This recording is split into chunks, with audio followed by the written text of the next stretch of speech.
Hello soulmates, welcome back to class. In the previous video, we drafted the full basic bodies of this top.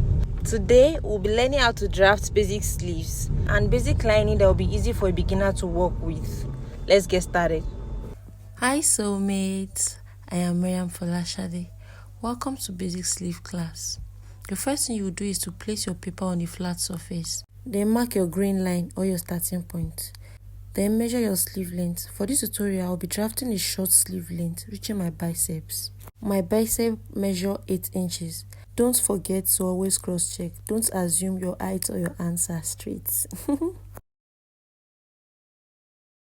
I will add 2 inches for seam allowance. The next thing is to mark my cap height. The formula for my cap height is bust divided by 12 plus 0.5. Get a straight line and rule with your straight ruler.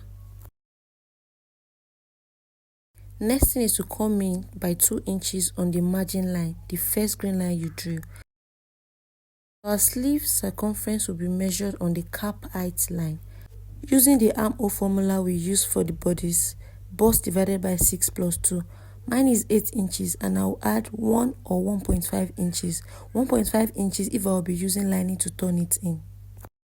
Next thing is to measure your bicep circumference as well and insert it into the seam allowance too. So from the 2 inches you came in on the margin, use your curve rule to connect it to the circumference in the cap height.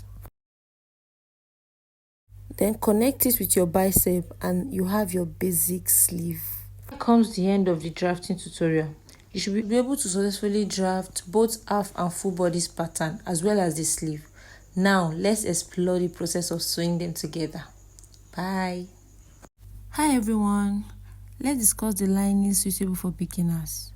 There's a common lining made from polyester known as Aba lining here in Nigeria. And this is it. As you can see, it tends to fray a lot. And from my experience, when I was starting out, it caused me a lot of stress. And I don't want a beginner to go through that. Afterward, I concluded that the best lining to use for beginner is a cotton lining. This is it. It is referred to as spider material here. It doesn't fray and it has stability. That is it. So thank you for watching. Don't forget to subscribe to this channel, like this video and share for other designers to see. My name is Miriam Folashade.